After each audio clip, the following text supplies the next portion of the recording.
இந்த காலை வேளையிலும் தேவனுடைய சமூகத்தில் வர கற்றுக் கொடுத்த இரக்கங்களுக்காக நன்றி. இந்த நாட்களிலும் வாழ்க்கையின் நோக்கத்தை தெரிந்து கொள்வது, அந்த ரிக் வாரன் அவர் எழுதின அந்த புத்தகத்தின் அடிப்படையில் நாம் தியானித்து கொண்டிருக்கிறோம். பர்பஸ் ஆஃப் டிவைன் லைஃப், அந்த புத்தகத்தின் அடிப்படையில் நாம் தியானித்து கொண்டிருக்கிறோம். நேற்று நாம் தியானித்தோம், வாழ்க்கை எதற்காக உருவாக்கப்பட்டிருக்கிறது, நித்தியத்துக்காக உருவாக்கப்பட்டிருக்கிறது என்பதை குறித்து நாம் தியானித்தோம். இந்த நாளிலும் தொடர்ந்து நாம் தியானிக்கிற காரியம் என்னவென்றால், வாழ்க்கை நம்ம பார்க்கிறது, நம்முடைய வாழ்க்கையை தேவனுடைய கண்ணோட்டத்தின்படி நம்முடைய வாழ்க்கையை பார்க்க வேண்டும்.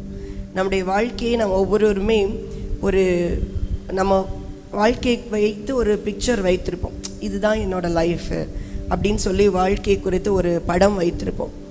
உலக மனுஷர் சொல்கிறாங்க, வாழ்க்கை என்பது ஒரு நாடக மேடை அப்படிங்கிறாங்க.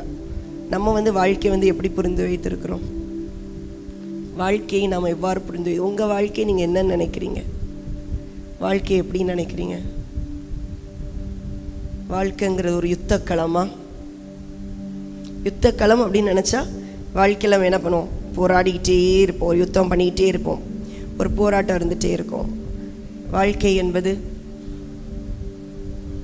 ஃபாதர் படிருக்காங்க, வாழ்க்கை என்பது போராட்டமே நல்லது. ஒரு அப்போ போராட்டம் அப்படின்னு நினைக்கும் போது என்ன பண்ணியிருப்போம்? அதுக்கு போராடிட்டே இருப்போம். வாழ்க்கை என்பது ஒரு ஓட்டப்பந்தயம் அப்படின்னு நம்ம நினைப்போம்னா அதில் எப்படியாவது ஓடி ஜெயிக்கணும் அப்படிங்கிறதுக்காக ஓடிக்கிட்டே இருப்போம். அவர் எழுதுகிறார், வாழ்க்கை என்பது ஒரு ரிலே ரேஸ் அப்படின்னு சொன்னோன்னா அதுக்கு நம்ம எப்படி ஓடணுமோ ஓடுவோம் அப்படின்னு எழுதுகிறார். அதுபோல் வாழ்க்கை என்பது ஒரு மாரத்தான் அப்படின்னு நம்ம நினைப்போம். அப்படின்னா எப்படியாவது நம்ம அதில் ஜெயத்தை பெற்றுக்கொள்ள வேண்டும் என்று சொல்லி அதற்கு நேராக நம்முடைய வாழ்க்கை ஓடிக்கொண்டிருக்கும் என்று அவர் எழுதுகிறார். இன்றைக்கு நம்முடைய வாழ்க்கையை குறித்து நம்முடைய கண்ணோட்டம் என்ன? நாடக மேடைன்னு நினச்சிட்டு இருந்தோன்னா நடிகர் நடிகைகளாகவே நம்ம என்ன பண்ணுவோம்? வாழ்க்கையில் ஆக்ட் பண்ணிக்கிட்டே இருப்போம். நம்முடைய வாழ்க்கையை குறித்து நாம் இன்றைக்கு எவ்வாறு புரிந்திருக்கிறோம்? நாம் எவ்வாறு புரிந்து வைத்திருந்தாலும் இன்றைக்கி நம்முடைய வாழ்க்கை கர்த்தர் எப்படி நம்முடைய வாழ்க்கையை பார்க்குறாரோ அந்த கண்ணோட்டத்தில் நம்முடைய வாழ்க்கையை பார்க்க போகிறோம். கொஞ்சம் நம்ம போட்டிருக்க கண்ணாடியை மாற்ற போகிறோம். என்ன கண்ணாடி வச்சு பார்த்துட்டு இருந்தாலும் இந்த கண்ணாடி இன்றைக்கி மாற்றி ஆண்டவர் வச்சிருக்கிற அந்த கண்ணாடியை போட்டு பார்க்கும் பொழுது கர்த்தர் பார்க்கறது மாதிரி, கர்த்தர் நம்ம வாழ்க்கையில் என்ன நோக்கம் வச்சிருக்கிறாரோ அந்த நோக்கத்தை புரிந்து கொள்வதற்கு கர்த்தர் நமக்கு இன்றைக்கு உதவி செய்வாராக. நம்முடைய வாழ்க்கையில் ஏற்றத்தாழ்வுகள் வரும், மேடு பள்ளங்கள் வரும்.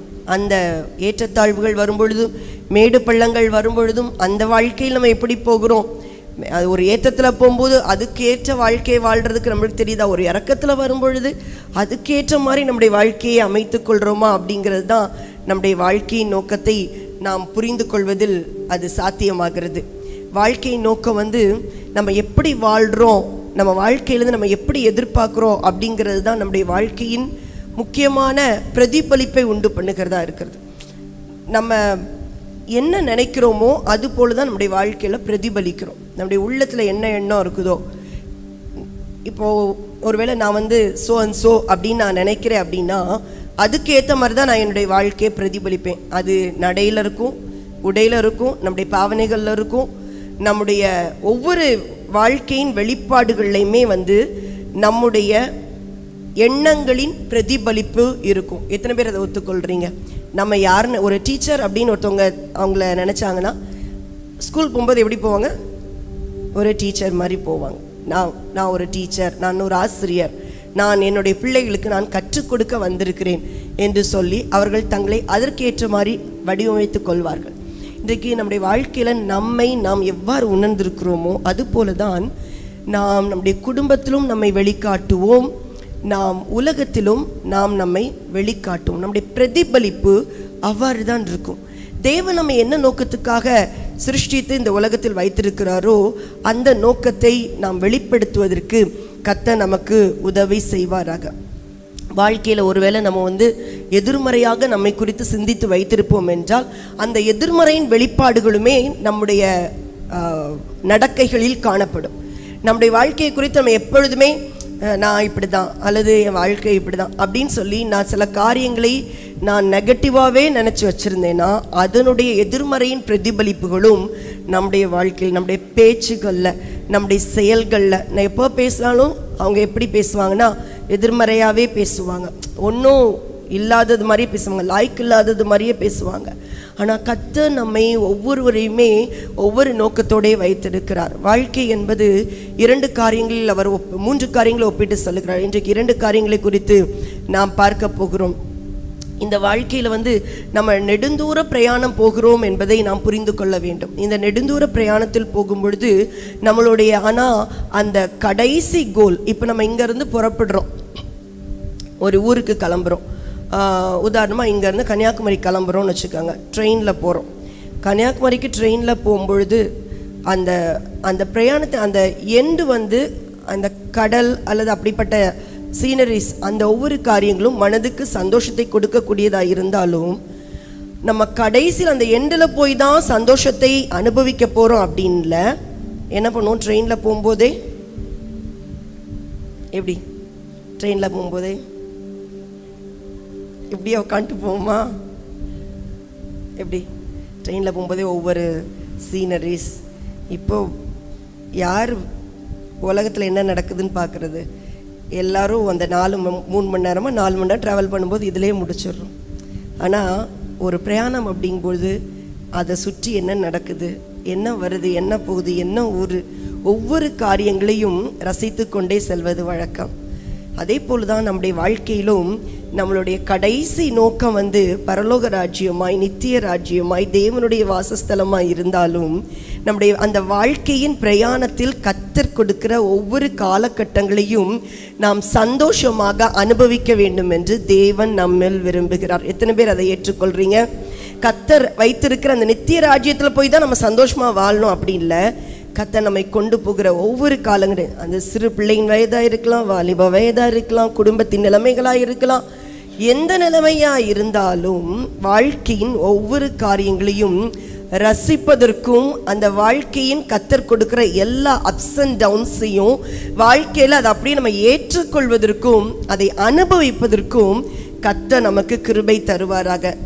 நிறைய நேரம் நம்ம என்ன பண்ணுறோன்னா, சந்தோஷமான ஒரு சூழ்நிலை வரும்பொழுது அதை சந்தோஷமாக ஏற்றுக்கொள்கிறோம்.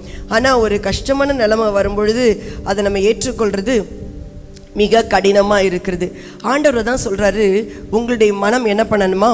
புதிதாகணுமா. ரோமர் 12வது அதிகாரத்தில் வாசிக்கிறோம், நீங்கள் இந்த பிரபஞ்சத்துக்கு ஒத்த வேஷம் தெரியாமல், இந்த பிரபஞ்சம் என்ன தெரியுமா சொல்லும், இந்த உலகம் என்ன தெரியுமா சொல்லும், நீ உனக்கு சந்தோஷமான சூழ்நிலை இருந்ததுன்னா என்ன பண்ணு, சந்தோஷமாயிரு. ஆனால் கர்த்தருடைய வார்த்தை என்ன சொல்லுது? எப்பொழுதுமே கர்த்தருக்குள் என்ன பண்ணுங்க, நீங்க சந்தோஷமாயிருங்கள் என்று மறுபடியும் உங்களுக்கு சொல்லுகிறேன்.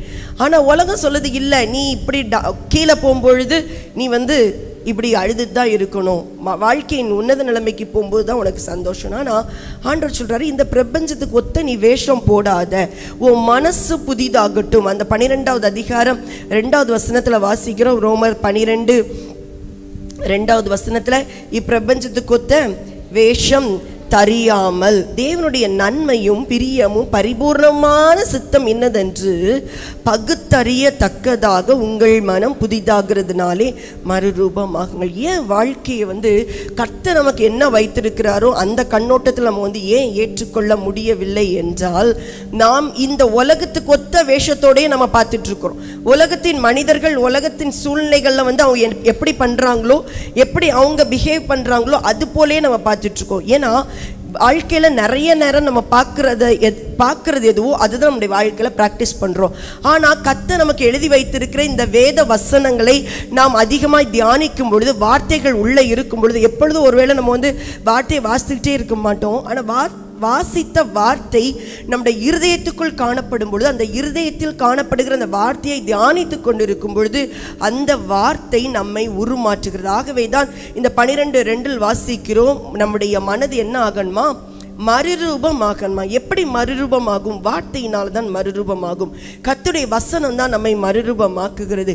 இந்த உலகத்தில் நம்ம பார்த்து இந்த உலகத்தின் காரியங்களை நம்ம நிறைய நேரம் கற்றுக்கொள்கிறோம். ஆனால் கர்த்தருடைய வார்த்தை சொல்கிறது, கர்த்தருடைய வார்த்தையினால் நம்முடைய வாழ்க்கை மறுரூபமாக வேண்டும். நம்மை தேவன் எவ்வாறு பார்க்கிறாரோ அதே போலவே பார்ப்பதற்கு கர்த்தர் நமக்கு உதவி செய்வாராக. இவர் ரிக் வாரன் அவர் எழுதும் பொழுது வாழ்க்கையில் முதலாவது எழுதுகிறார், வாழ்க்கை என்பது ஒரு பரீட்சை அப்படின்னு எழுதுறாரு. பரீட்சை வாழ்க்கையில் நம்ம பரீட்சை அப்படின்னு சொல்லும் பொழுது நம்ம எல்லாருமே இதை வந்து ஓரளவு இல்லை, எல்லாருமே கண்டிப்பாக இதை வந்து நம்ம வந்து அக்செப்ட் பண்ணிக்கும். ஏன்னா வாழ்க்கை வந்து ஒவ்வொரு நாளுமே ஒவ்வொரு பரீட்சை கூடையாக தான் போகுது. அந்த பரீட்சைனாலே தெரியும். பரீட்சைனா என்னது? பரீட்சை வந்து அது கொஷின் பேப்பர் தருவாங்க. அந்த கொஷின் பேப்பருக்கு வந்து சில நேரம் ஆன்சர் தெரியும், ஆன்சர் தெரியாமே இருக்கும். தவறான பதில் அளிக்கும் பொழுது அதுக்கு வந்து மார்க்கு கிடைக்கவும் செய்யாது. இப்போ உள்ள காலங்களில் எப்படி கொடுக்குறாங்க, மைனஸ் மார்க் வேற கிடைக்குது. தவறான பதில் அளித்தா மைனஸ் மார்க் வரைக்கும் கிடைக்குது. அதனால தான் நீட்டில் நிறைய பேத்துக்கு மார்க்கு போகிறது. தவறான பதில் அளித்து தான் மைனஸ் மார்க்கில் நிறைய மார்க் போகிறது. இப்படிப்பட்ட நம்முடைய வாழ்க்கையிலும் வந்து சில நேரம் மைனஸ் மார்க் கிடைக்கிற சூழ்நிலைகள் உண்டாகுது. ஆனால் நம்முடைய வாழ்க்கையை ஆண்டவருடைய வார்த்தை சொல்லுது, கிறிஸ்துவுக்குள் எப்பொழுதும் உங்களுடைய வாழ்க்கையை அவர் என்ன பண்ணுறாரோ ஜெயம் சிறக்க பண்ணுகிறார், வெற்றி சிறக்க பண்ணுகிறார். எவ்விடங்களிலும் எல்லாவற்றிலும் ஜெயம் சிறக்க பண்ணுகிற தேவன். எவ்வாறு நாம் ஜெயம் சிறக்க முடியும் என்றால், கிறிஸ்துவோடு நாம் வாழும் பொழுது நாம் ஜெயம் சிறக்க முடியும். இந்த பரீட்சை அப்படின்னு சொல்லி பார்க்கும் பொழுது நம்முடைய வாழ்க்கையின் ஒவ்வொரு நேரங்களுமே கர்த்தர் நமக்கு பரீட்சை வைக்கிறார். இப்போ காலையில் வரும் பொழுதும் கர்த்தர் நமக்கு ஒரு பரீட்சையை வைத்திருந்திருப்பார். காலையில் நம்ம எழும்புனது கூட இன்னைக்கு ஒரு பரீட்சை தான். இன்னைக்கு நம்மலாம் பரீட்சையில் பாஸ் பண்ணிட்டோம். நிறைய பேர் பாவம் எழும்ப முடியாமல் இன்னும் கட்டிலா பாயோட பாயா கிடக்குறாங்க. என்ன சொல்கிறீங்க? கரெக்ட் தானே? நம்மலாம் இன்னைக்கு இந்த டெஸ்ட்டில் பாஸ் பண்ணிட்டோம். அதனால் ஆண்டவர் இன்னைக்கு நம்மளுக்கு ஒரு ப்ளஸ் மார்க் போட்டார். இதே போல் காலையில் எந்திரிக்கிறதுலேருந்து இப்போ நம்ம உட்கார்ந்துருக்கிறது கூட, பார்க்குறது கூட நம்மளுக்கு வாழ்க்கையில் பரீட்சையாக இருக்கும். ஆதாம் ஏவாளுடைய வாழ்க்கையில் அந்த ஏதேன் தோட்டத்தில் வைக்கும்போது ஆண்டவர் என்ன பண்ணார்? ஒரு பரீட்சையை உள்ளே கொண்டு வச்சிருந்தார். இதையும் புசிக்கலாம். ஆனால் மனுஷன் நெகட்டிவானதை தேர்ந்தெடுத்து விட்டான். நம்ம அன்னைக்கு பார்க்கும்பொழுது அந்த தெரிந்தெடுப்பு தவறான தெரிந்தெடுப்பாக இருந்ததுன்னு பார்க்குறோம். இந்த ஆதாமும் ஏவாளும் அந்த பரீட்சையில் தோற்று விட்டார்கள். ஆனால் தோத்துட்ட அப்படின்னு சொல்லிட்டு ஆண்டவர் வந்து அவங்கள அப்படியே தூக்கி போட்டாங்களா? ஏதேன் தோட்டத்தை விட்டு வெளியாக்குனாங்க, உண்மைதான். ஆனால் அவங்க அடுத்தது லைஃப்பில் எப்படி ஜெயிக்கலான்னு சொல்லிட்டு ஆண்டவர் அவங்களுக்கு அடுத்தடுத்த வாழ்க்கைக்கு ஒவ்வொரு சோர்சஸை கொடுக்குறார். இன்றைக்கி கர்த்தர் நம்மளுக்கு நிறையா சோர்சஸ் ஆண்டவர் கொடுத்துருக்கிறார். நிறைய அனுகூலங்கள் ஆண்டவர் கொடுத்துருக்கிறார். நிறைய நன்மைகளை கொடுத்துருக்கிறார். நம்மளை அபிவிருத்தி செய்கிறதுக்கு ஆண்டவர் நிறைய காரியங்களை தந்திருக்கிறாரு. நம்மளை ஆண்டவர் வைத்திருக்கிற அந்த சோர்சஸை வச்சு நம்ம அதில் ஜெயம் சிறக்கிறோமா அல்லது தோற்று போகிறோமா? ஆண்டவர் வைக்கிற அந்த பரீட்சையில் கர்த்தர் கொடுத்திருக்கிற அந்த பொருட்களை வைத்து நம்ம வெற்றி சிறக்கிறோமா, நாம் தோற்று விடுகிறோமா? ஏனென்றால் நாம் சரியாய் சிலவற்றை பயன்படுத்தும் பொழுது நாம் ஜெயம் சிறக்கிறோம். இப்போ ஒரு எக்ஸாம் வைக்கிறாங்க. அதுக்கு வந்து எக்ஸாம் எடுத்த உடனே ஸ்கூலுக்கு ஜாயின் பண்ண உடனே பிள்ளைங்களுக்கு கொஸ்டின் பேப்பரை கொடுத்து, ஆனுவல் எக்ஸாம் கொஸ்டின் பேப்பரை கொடுத்து பரீட்சை எழுதுன்னு கொடுத்துட்றாங்களா? இல்லை. படிப்படியாக அந்த பிள்ளைங்களுக்கு புக்கு, நோட்டு, அதுக்கு தேவையான காரியங்கள் டீச்சர் வந்து கற்றுக் கொடுக்கறது, அதுக்கு எக்ஸ்ட்ரா நோட்ஸு, தென் எக்ஸ்ட்ரா டியூஷன்ஸு, இப்படி நிறைய காரியங்களை கொடுத்து தான் ஒரு காலகட்டத்தில் பரீட்சை அப்படிங்கிறது வருது. அதே போல தான் நம்மளுக்கு எடுத்த உடனே எதுவுமே ஆண்டவர் பரீட்சைக்குலாம் நம்மளை வந்து விடுறது கிடையாது. நம்மளுக்கு நிறைய காரியங்களை ஆண்டவர் கற்றுக் கொடுக்கிறார். ஆண்டவர் அதற்கான நிறைய சூழ்நிலைகளை உருவாக்குகிறார்.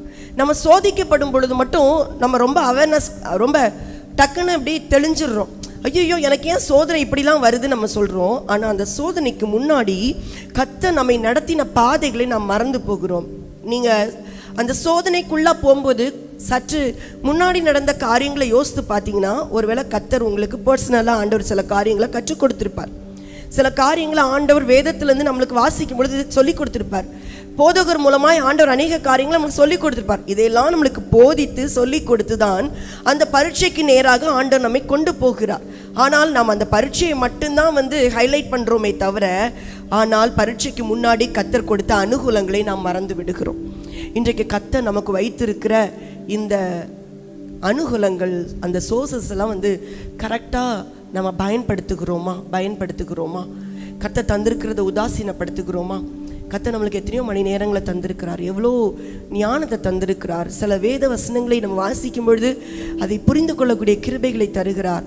அதை புரிந்து ஏன் ஏன் புரிந்து கொள்கிற கிருபையை ஆண்டவர் தரார், ஏன் சில காரியங்களை ஆண்டவர் வசனங்கள் நம்மளுக்கு விளக்கி தரார், ஏன் பரிசுத்த ஆவியான சில வசனங்களை உள்ளத்துக்குள்ளேருந்து ஆண்டவர் எடுத்து தர்றார் அப்படின்னா, ஏதோ ஒரு சூழ்நிலை வரப்போகுது, அதுக்கு முன்னாடி நம்ம வந்து நம்முடைய அந்த பிளாட்ஃபார்மை ரெடி பண்ணுறதுக்கு தான். கிரவுண்டில் என்ன பண்ணுவாங்க, லெவல் பண்ணுவாங்க.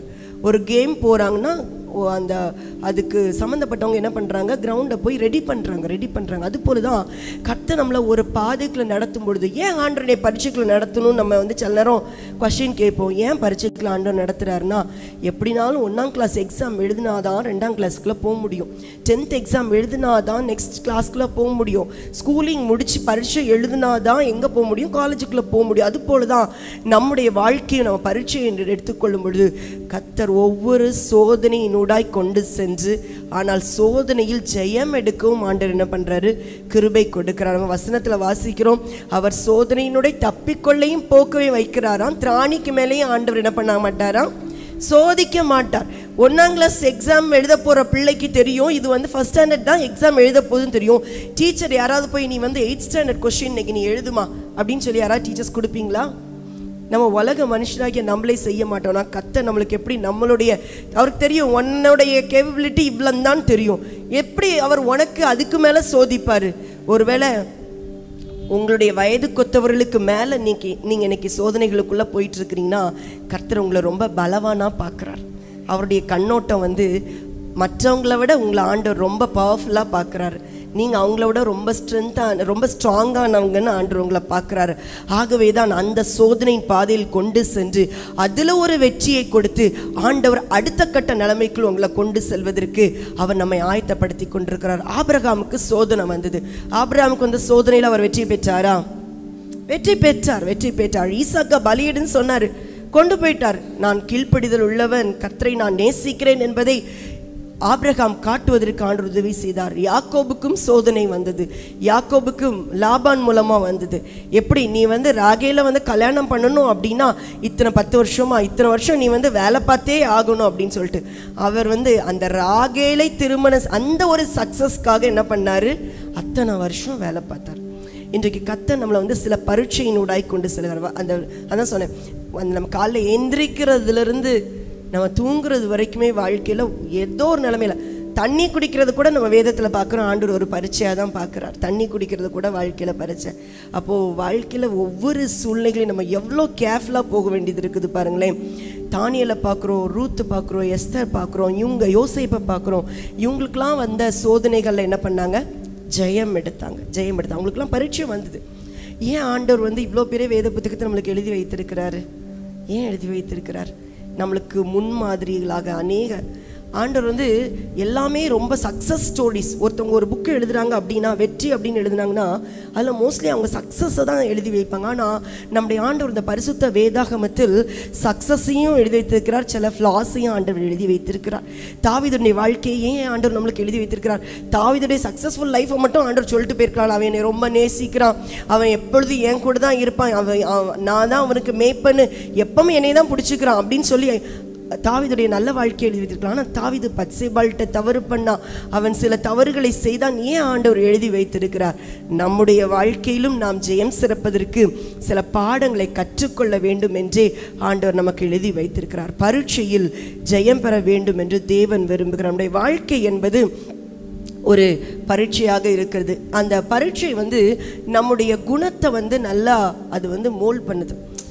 நம்முடைய அந்த பரீட்சையின் ஊடாய் போகும்பொழுது நம்ம குணம் வந்து சரியாகுது. சில காரியம் சில நேரம் ரொம்ப அப்படி ராவாக இருப்போம், பக்குவப்படாமல் இருப்போம். ஆனால் சில சோதனையினூடாய் போக போக போக போக நம்ம லைஃப் என்ன ஆகுது, ஷேப் ஆகுது. உங்களுக்கே தெரியும், நீங்கள் வந்து ஒரு 20 வயசு 25 வயசில் இருந்ததுக்கும் இன்றைக்கி ஒரு 40 வயசு 50 வயசு அப்படி 60 வயசு அப்படின்னு போகிறதுக்கும் எவ்வளோ வித்தியாசம் இருக்குது பாருங்களேன். ஒரு சூழ்நிலையில் ஒருத்தவங்க ஏதோ சொல்கிறாங்க அப்படின்னா அந்த விஷயத்துக்கு நீங்கள் ரியாக்ட் பண்ணதுக்கும் இன்றைக்கி நீங்கள் ரியாக்ட் பண்ணதுக்கும் நிச்சயம் வித்தியாசம் இருக்கும். ஏன்னா கர்த்தர் இந்த வாழ்க்கையின் பாடங்களை நிறைய உங்களுக்கு கற்றுக் கொடுத்துருப்பார். ஒருத்தவங்கள்ட்ட நீங்கள் வெளியே உள்ள ஆட்களாக இருக்கும், பேசும்போது கூட உங்களுடைய வாழ்க்கை மாறி இருக்குது, உங்கள் பேச்சு மாறி இருக்குது. நீங்கள் அதை ஏற்றுக்கொள்கிற மனப்பான்மை மாறி இருக்குது. ஏன் தெரியுமா? உங்களுடைய குணம் எப்படி தெரியுமா மாற்றப்பட்டது? இப்படிப்பட்ட பரீட்சையினுடாய் போய் போய் போய் தான் அதில் வந்து சில நேரம் தோற்று போயிருப்போம், அப்படி பர்ஸ்ட் ஆகி கத்திருப்போம். ஆனாலும் அந்த ஒரு பரீட்சை, தோற்றுப்போன பரீட்சையில் கூட கர்த்தர் நம்மை ஜெயம் எடுப்பதற்கு ஆண்டவர் உதவி செய்கிறார். சில பாடம் வந்து ஃபெயில் ஆகிட்டோன்னு வச்சுக்கோங்களேன். ஃபெயில் ஆகிட்டோன்னா அதை எப்படி தெரியுமா நம்ம ஏற்றுக்கணும்? ஃபெயில் ஆகிட்டோன்னா அந்த லெசனை இன்னும் கொஞ்சம் நல்லா படிக்கிறதுக்கு ஆண்டவர் என்ன பண்ணுறாரு? அதில் ஒரு அரியரை போட்டிருக்கிறார். நான் எக்ஸாம் எழுதும் பொழுது ஒரு பாடம் வந்து அந்த சைக்காலஜியில் அந்த மெயின் பேப்பர் ஃபெயில் ஆகிட்டேன். ஆனால் எனக்கு வந்து அந்த பேப்பர் அரியர் விழுந்தது. ஆனால் நான் அதை உண்மைக்குமே நான் எப்படி திரும்ப ஏற்றுக்கிட்டேன், பரவாயில்ல இந்த பேப்பர் வந்து முக்கியமான பேப்பர், அதனால் இன்னொருக்கா நல்லா படிக்கிறதுக்கு தான் ஆண்டவர் என்ன பண்ணியிருக்கிறாரு, இதை அரியர் கொடுத்துருக்கிறாருன்னு எடுத்துக்கிறதுக்கு ஆண்டவர் எனக்கு கிருபை கொடுத்தார். இன்றைக்கி நம்ம சில விஷயங்களில் தவறுகிறோம் என்றால், ஃபெயில் ஆகிறோம் அப்படின்னா, தோற்று போகிறோன்னா, அதை நீங்கள் வந்து நெகட்டிவ் சென்ஸில் எடுக்காதுங்க. கர்த்தர் சில விஷயங்களை நம்மளை ஸ்ட்ராங் ஆக்குறாரு. சில விஷயங்களை ஆண்டவர் நம்மளுக்கு நல்லா கற்றுத்தராரு. சில விஷயங்களை நம்ம இன்னும் நல்லா கற்றுக்கொண்டு முன்னேறுவதற்கு ஆண்டவர் உதவி செய்கிறார். அடுத்தது, வாழ்க்கை என்பது நமக்கு கொடுக்கப்பட்ட சொத்தாக இருக்கிறது. இன்றைக்கு இந்த ஒரு விஷயத்தோடு நம்ம முடிப்போம். வாழ்க்கை என்பது பரீட்சையாக இருக்கிறது. வாழ்க்கையில் தோற்றுப்போன ஆதாமை இருக்கலாம், வாழ்க்கையில் தோற்றுப்போன யாக்கோபு தாவீது இருக்கலாம், ஆனால் வாழ்க்கையில் ஜெயித்த யோசேப்புக்கள் இருக்கிறார்கள், வாழ்க்கையில் ஜெயித்த எஸ்தர் இருக்கிறாங்க, வாழ்க்கையில் ஜெயித்த தானியேல் இருக்கிறாங்க. அவங்கெல்லாம் நம்மளுக்கு முன்மாதிரியாக இருக்கும் பொழுது நாம் அந்த முன்மாதிரியை நாம் பெற்றுக்கொள்வோம். 1 கொரிந்தியர் 10:13 வாசிக்கிறோம். அந்த வசனத்தை ஒருவர் எடுத்து வாசிக்கலாம். 1 கொரிந்தியர் 10வது அதிகாரம் 10வது வசனம். சோதிக்கப்படும் போது தேவன் அதற்கு தப்பிக்கொள்ளும்படியான போக்கை நமக்கு தருகிறார். நாம் திராணிக்கு மேலே சோதிக்கப்பட அவர் இடம் கொடுக்க மாட்டார். யாக்கோபு 1வது அதிகாரம் 12வது வசனத்தில் வாசிக்கிறோம், சோதனை சகிக்கிற மனுஷன் பாக்கியவான். சோதனை சகிக்கிற மனுஷன், சகிக்கிற மனுஷன் என்று இருக்குது. சில வெர்ஷன்ஸில் இருக்குது சோதனையை ஜெயிக்கிற மனுஷன் என்று இருக்கிறது. இன்றைக்கு சோதனையை ஜெயிக்கிறவர்களாக கர்த்தர் நம்மை மாற்றுவாராக. கர்த்தர் நம்ம என்ன கண்ணோட்டத்தோடு பார்க்கிறாரோ அந்த கண்ணோட்டத்தோடு நம்முடைய வாழ்க்கையை பார்ப்பதற்கும் அதை நம்முடைய வாழ்க்கையில் அனுபவிப்பதற்கும் நாம் செல்வதற்கும் கர்த்தர் நமக்கு கிருபை தருவாராக. சோதனை சகிக்கிற மனுஷன் பாக்கியவான், அவன் உத்தமன் என்று விளங்கின பின்பு. அந்த வசனத்தை எல்லாரும் சேர்ந்து வாசிக்கலாமா? சோதனை சகிக்கிற மனுஷன் பாக்கியவான், அவன் உத்தமன் என்று விளங்கின பின்பு கர்த்தர் தம்மிடத்தில் அன்புக்குரியவர்களுக்கு வாக்குத்தத்தம் பண்ணின ஜீவ கிரீடத்தை பெறுவான். கர்த்தர் நமக்காக ஒரு ஜீவ கிரீடத்தை வைத்திருக்கிறார். அந்த ஜீவ கிரீடத்தை நாம் பெற்றுக்கொள்வதற்கு இந்த சோதனையில், வாழ்க்கையாகிய இந்த சோதனை ஓட்டத்தில், இந்த பரீட்சையில் ஜெயிப்பதற்கு கர்த்தர் நமக்கு கிருபை தருவாராக. கண்களை மூடி நாம் ஜெபிப்போமா? ஹல்லேலூயா. இந்த வாழ்க்கையின் நோக்கத்தை புரிந்து கொள்வதில் இந்த எனக்கு கர்த்தர் கொடுத்த வாழ்க்கை என்பது ஒரு பரீட்சையாய் காணப்படுகிறது. இது வந்து ஒரு பரீட்சை, டெஸ்ட், சோதனை. இந்த காலத்தில் நான் ஜெயம் எடுக்க பரிசுத்த ஆவியானவரே நீர் எங்களுக்கு கொடுத்திருக்கிற இந்த நல்ல கைடுக்காக ஸ்தோத்திரம் சொல்லுவோமா? ஆண்டவர் வசனங்கிற ஒரு கைடு ஆண்டவர் தந்திருக்கிறாரு. வசனங்கிற கைடு மட்டும் இல்லை, பரிசுத்த ஆவியானவருங்கிற ஒரு கைடையும் ஆண்டவர் நம்மளுக்கு தந்திருக்கிறாரு. நம்மை போதித்து வழி நடத்துகிற பரிசுத்த ஆவியானவர். எத்தனை பேர் அந்த பரிசுத்த ஆவியானவரை வாழ்க்கையில் அனுபவிக்கிறீங்க? அவர் எப்பவும் உங்க கூட பேசுறதை நீங்க அதை அனுபவிக்கிறீங்களா? அவர் உங்களோடு கூட வருகிறதை நீங்க அனுபவிக்கிறீங்களா? அவர் தான் உங்களை கொண்டு செல்கிறார் என்பதை நீங்க அனுபவிக்கிறீங்களா? அந்த பரிசுத்த ஆவியானவரை மகிமைப்படுத்துங்க. ஹல்லேலூயா. பரிசுத்த ஆவியானவரே, எங்கள் வாழ்க்கையின் ஒவ்வொரு நிமிஷம் கூட எங்களுக்கு டெஸ்டாக தான்ப்பா இருக்குது, ஆனால் அதுலேயும் நாங்கள் ஜெயம் எடுக்க கர்த்தர் எங்களுக்கு கிருபை தருவீராக.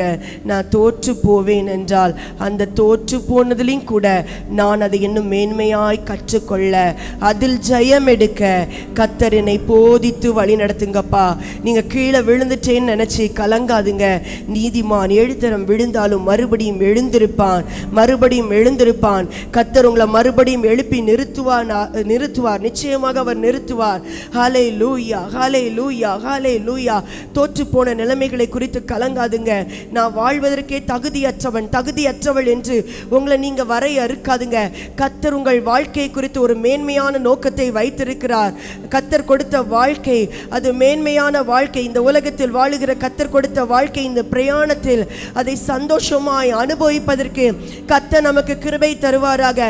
நமக்கெல்லாம் ஒரு நித்தியத்தை வைத்திருக்கிற ஆண்டவர், இந்த உலகத்தில் நம்மை குறித்து அவர் என்ன நோக்கத்தோடு ஆண்டவர் வைத்திருக்கிறாரோ அந்த நோக்கமும் தேவ சித்தமும் நம்மில் பரிபூர்ணமாய் நிறைவேறட்டும்.